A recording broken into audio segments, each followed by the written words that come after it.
Olá, bem-vindos ao nosso canal. Hoje, vamos explorar uma das histórias mais fascinantes e misteriosas da Bíblia, o Apocalipse de João. Se você ama histórias inspiradoras, já deixa seu like e se inscreve no canal para não perder nada. O Apocalipse é o último livro da Bíblia, também conhecido como o Livro da Revelação. Foi escrito pelo apóstolo João enquanto ele estava exilado na ilha de Patmos. João, um dos seguidores mais próximos de Jesus, recebeu uma série de visões extraordinárias sobre o fim dos tempos e a segunda vinda de Cristo. Essas visões são cheias de símbolos, imagens poderosas e mensagens profundas que ainda hoje intrigam e inspiram milhões de pessoas ao redor do mundo. Hoje, vamos mergulhar fundo nessas visões, explorando o que elas significam e como podem nos inspirar em nossa própria jornada espiritual. Mas antes de começarmos, já deixa seu like e se inscreva no canal para não perder nenhuma de nossas histórias inspiradoras. Vamos juntos nessa jornada de descoberta e fé. O livro começa com João descrevendo como ele recebeu essas visões. Ele estava em espírito no dia do Senhor quando ouviu uma voz poderosa atrás dele, como o som de uma trombeta. A voz disse: "Escreva em um livro o que você vê e envie às 7 igrejas." Essas igrejas estavam localizadas na Ásia Menor, o que hoje é a Turquia. João se vira para ver quem estava falando com ele e viu 7 candelabros de ouro. No meio dos candelabros estava alguém semelhante a um filho de homem, vestido com uma túnica longa e com um cinto de ouro ao redor do peito. Seus cabelos eram brancos como a lã, seus olhos eram como chamas de fogo, e sua voz era como o som de muitas águas. Esse ser glorioso é identificado como Jesus Cristo, o Filho de Deus. Jesus instrui João a escrever cartas para cada uma das 7 igrejas: Éfeso, Esmirna, Pérgamo, Tiatira, Sardes, Filadélfia e Laodiceia. Cada carta contém uma mensagem específica, elogiando as virtudes das igrejas, mas também advertindo sobre seus pecados e fraquezas. Essas cartas são um lembrete de que Deus está sempre atento à nossa fé e conduta, e nos chama a viver de acordo com seus ensinamentos. Depois de escrever as cartas, João é levado em espírito ao trono celestial. Ele vê um trono no céu com alguém sentado nele, cercado por um arco-íris que parecia esmeralda. Ao redor do trono havia 24 anciãos vestidos de branco e com coroas de ouro em suas cabeças. Do trono saíam relâmpagos, vozes e trovões. Diante do trono, havia um mar de vidro, claro como cristal, e 4 seres viventes, cheios de olhos na frente e atrás. Esses seres viventes louvavam incessantemente a Deus, dizendo: "Santo, Santo, Santo é o Senhor Deus, o Todo-Poderoso, que era, que é e que há de vir." Eles lançavam suas coroas diante do trono e adoravam aquele que vive para todos sempre. Essa visão do trono celestial nos lembra da majestade e da santidade de Deus, e de como toda a criação está destinada a louvá-lo eternamente. Então, João vê na mão direita de Deus um livro escrito por dentro e por fora, selado com 7 selos. Um anjo poderoso pergunta em alta voz: "Quem é digno de quebrar os selos e abrir o livro?" Mas ninguém no céu, na terra ou debaixo da terra podia abrir o livro ou sequer olhar para ele. João começa a chorar porque ninguém foi encontrado digno de abrir o livro ou de olhar para ele. Um dos anciãos diz a João: "Não chore. Veja, o leão da tribo de Judá, a raiz de Davi, venceu para abrir o livro e os seus 7 selos." Então João vê um cordeiro, que parecia ter sido morto, mas estava de pé no centro do trono, cercado pelos 4 seres viventes e os anciãos.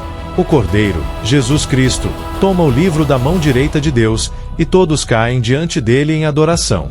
Ao abrir os selos, João vê uma série de eventos catastróficos que marcarão o início do fim dos tempos. O primeiro selo revela um cavaleiro em um cavalo branco, com um arco e uma coroa, que sai para conquistar. O segundo selo traz um cavaleiro em um cavalo vermelho, que tira a paz da terra e faz com que as pessoas se matem umas às outras. O terceiro selo revela um cavaleiro em um cavalo preto, com uma balança na mão, simbolizando a fome e a escassez. O quarto selo traz um cavaleiro em um cavalo amarelo, cujo nome é Morte, seguido pelo Hades. Esses 4 cavaleiros do Apocalipse representam guerra, conquista, fome e morte, e são um lembrete sombrio das consequências do pecado e da desobediência a Deus. O quinto selo revela as almas dos mártires debaixo do altar, clamando a Deus por justiça. Eles recebem vestes brancas e são instruídos a esperar um pouco mais até que o número de seus irmãos que seriam mortos como eles fosse completado. O sexto selo traz um grande terremoto. O sol fica negro como um saco de luto, a lua se torna vermelha como sangue, e as estrelas do céu caem à terra. As montanhas e ilhas são removidas de seus lugares, e todos, grandes e pequenos, se escondem nas cavernas e entre as rochas das montanhas, pedindo às montanhas que caiam sobre eles para os esconder da ira do Cordeiro. Quando o sétimo selo é aberto, há silêncio no céu por cerca de meia hora. Então, 7 anjos que estavam diante de Deus recebem 7 trombetas. Cada trombeta anuncia uma nova série de desastres, como saraiva e fogo misturados com sangue, que são lançados sobre a terra, queimando um terço das árvores e toda a grama verde. Uma grande montanha em chamas que é lançada no mar, transformando um terço do mar em sangue e matando um terço das criaturas do mar. Uma grande estrela ardente, chamada Absinto, que cai sobre os rios e fontes de água, tornando a água amarga e matando muitas pessoas, e um terço do sol, da lua e das estrelas sendo escurecido, trazendo trevas sobre a terra. As trombetas finais trazem ainda mais calamidades, incluindo a libertação de gafanhotos do abismo, que atormentam as pessoas por 5 meses, e a libertação de 4 anjos atados no grande rio Eufrates, que matam um terço da humanidade. Essas visões de destruição e julgamento são aterradoras, mas também são um chamado ao arrependimento e à volta para Deus. Depois das trombetas, João vê um sinal no céu. Uma mulher vestida de sol, com a lua debaixo dos seus pés e uma coroa de 12 estrelas na cabeça. Ela está grávida e grita de dor enquanto está para dar à luz. Um grande dragão vermelho com 7 cabeças e 10 chifres aparece diante dela, pronto para devorar seu filho assim que nascer. A mulher dá à luz um filho homem, que governará todas as nações com um cetro de ferro. Mas seu filho é arrebatado para Deus e para o seu trono, e a mulher foge para o deserto, onde Deus preparou um lugar para ela. Então, há uma batalha no céu. Miguel e seus anjos lutam contra o dragão, e o dragão e seus anjos lutam, mas não prevalecem. O grande dragão é expulso do céu. Ele é a antiga serpente, chamada o Diabo e Satanás, que engana o mundo inteiro. Ele é lançado na terra, e seus anjos são lançados com ele. Uma voz no céu diz: agora veio a salvação, e a força, e o reino do nosso Deus, e o poder do seu Cristo. Porque foi expulso o acusador de nossos irmãos, que os acusava diante de nosso Deus dia e noite. Satanás, sabendo que tem pouco tempo, persegue a mulher que deu à luz o filho homem. Mas a mulher recebe as 2 asas da grande águia para voar para o deserto, para o seu lugar de refúgio. O dragão tenta destruir a mulher, mas a terra ajuda a mulher, engolindo o rio que o dragão lançou de sua boca. Então, o dragão fica furioso e vai fazer guerra ao remanescente da descendência da mulher, que guarda os mandamentos de Deus e tem o testemunho de Jesus Cristo.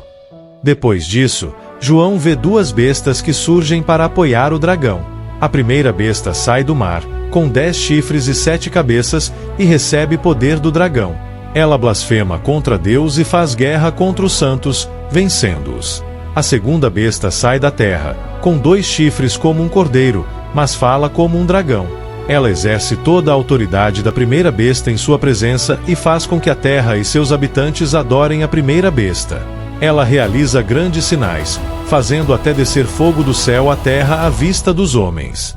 Ela engana os habitantes da terra com esses sinais, e lhes diz que façam uma imagem à besta, que foi ferida à espada e viveu. A segunda besta dá fôlego à imagem da primeira besta, para que a imagem pudesse falar e fazer com que todos que não adorassem a imagem fossem mortos. Ela faz com que todos, pequenos e grandes, ricos e pobres, livres e escravos, recebam uma marca na mão direita ou na testa, e que ninguém pudesse comprar ou vender, senão aquele que tivesse a marca, o nome da besta ou o número do seu nome. Aqui está a sabedoria. Aquele que tem entendimento, calcule o número da besta, porque é o número de um homem, e seu número é 666. Mas a história não termina aí. João vê o Cordeiro de pé sobre o monte Sião, e com ele 144.000 que têm o nome dele e o nome de seu pai escrito em suas testas. Eles cantam um novo cântico diante do trono, e ninguém podia aprender o cântico, exceto os 144.000 que foram redimidos da terra. Eles são aqueles que seguem o Cordeiro aonde quer que ele vá. Eles foram comprados dentre os homens como primícias para Deus e para o Cordeiro, e em sua boca não se achou engano, pois são irrepreensíveis. João vê um anjo voando pelo meio do céu, tendo o evangelho eterno para pregar aos que habitam sobre a terra, e a toda nação, tribo, língua e povo. Ele diz em alta voz: temam a Deus e deem-lhe glória, porque é chegada a hora do seu juízo, e adorem aquele que fez o céu, a terra, o mar e as fontes das águas. Outro anjo segue, dizendo: caiu a grande Babilônia, que a todas as nações deu a beber do vinho da fúria da sua prostituição.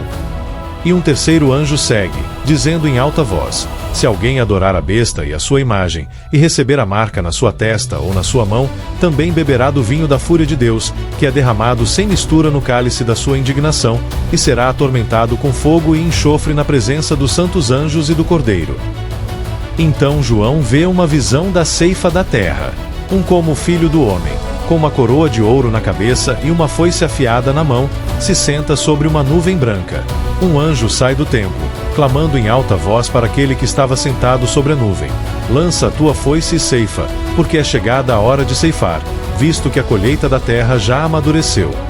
E aquele que estava sentado sobre a nuvem lança a sua foice sobre a terra, e a terra é ceifada. Outro anjo sai do templo, também com uma foice afiada, e ainda outro anjo sai do altar, que tinha poder sobre o fogo. Ele clama em alta voz para aquele que tinha a foice afiada, dizendo: lança a tua foice afiada e colhe os cachos da videira da terra, porque as suas uvas estão maduras. E o anjo lança a sua foice na terra, colhe a videira da terra e lança as uvas no grande lagar da fúria de Deus. O lagar é pisado fora da cidade, e o sangue sai do lagar até os freios dos cavalos, por 1.600 estádios. Depois disso, João vê 7 anjos com as 7 últimas pragas, que são as últimas, pois nelas a fúria de Deus é completada. Ele vê algo como um mar de vidro, misturado com fogo, e aqueles que venceram a besta, a sua imagem e o número do seu nome, de pé junto ao mar de vidro, com harpas de Deus. Eles cantam o cântico de Moisés, servo de Deus, e o cântico do Cordeiro, dizendo: grandes e maravilhosas são as tuas obras, Senhor Deus Todo-Poderoso. Justos e verdadeiros são os teus caminhos, ó Rei dos santos. Quem não te temerá, ó Senhor, e não glorificará o teu nome?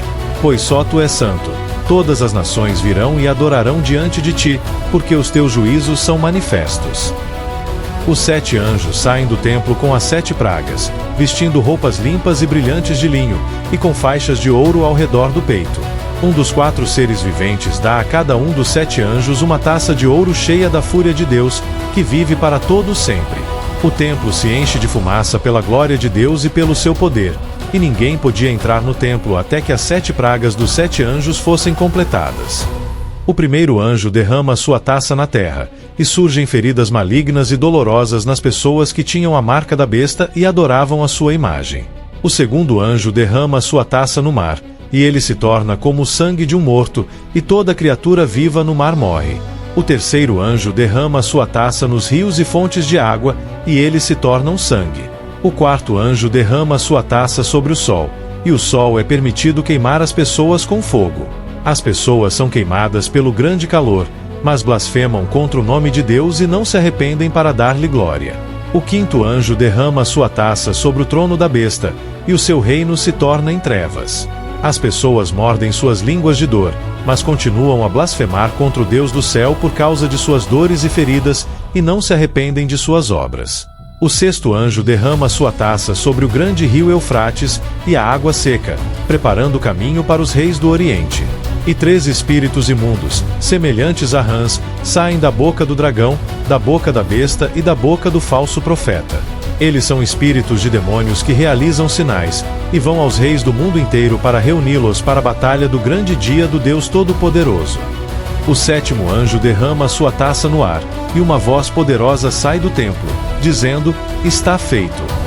E há relâmpagos, vozes, trovões e um grande terremoto, como nunca houve desde que há homem sobre a terra, tão grande foi o terremoto.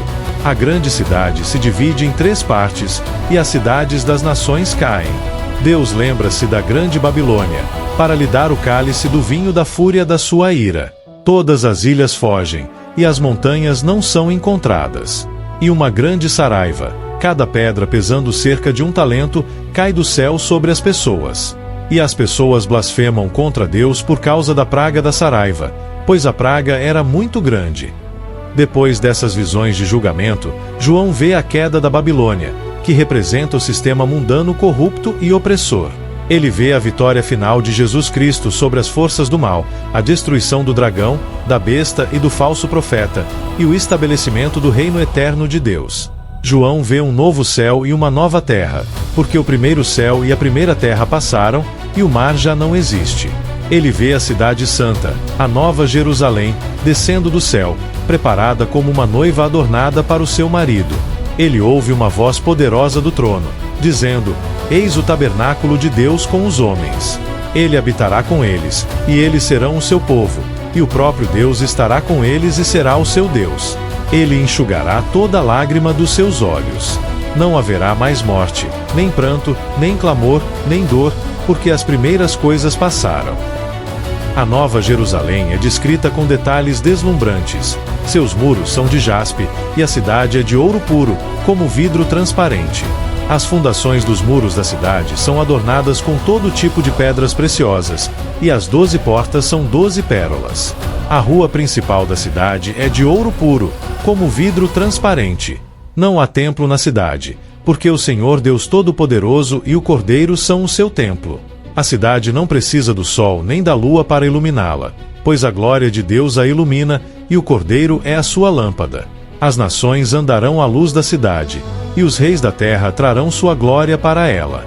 Suas portas jamais se fecharão de dia, pois ali não haverá noite. No meio da rua principal da cidade, de ambos os lados do rio da água da vida, está a árvore da vida, que dá 12 colheitas de frutos, uma para cada mês. As folhas da árvore são para a cura das nações. Não haverá mais maldição.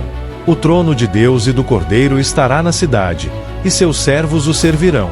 Eles verão a sua face, e o seu nome estará em suas testas. Não haverá mais noite, e eles não precisarão de luz de lâmpada nem de luz do sol, pois o Senhor Deus os iluminará, e eles reinarão para todo sempre. Essa visão final do Apocalipse nos dá esperança e nos lembra do propósito último de Deus: restaurar a criação e estabelecer um reino de paz, justiça e amor, onde Ele habitará com seu povo para sempre. É um chamado para todos nós a perseverar em nossa fé, a viver de acordo com os ensinamentos de Cristo e a esperar com esperança e confiança pelo dia em que todas as coisas serão feitas novas. Obrigado por nos acompanhar nessa jornada pelo Apocalipse de João. Se você gostou desse vídeo, não esqueça de deixar seu like, compartilhar com seus amigos e se inscrever no canal para mais histórias bíblicas inspiradoras.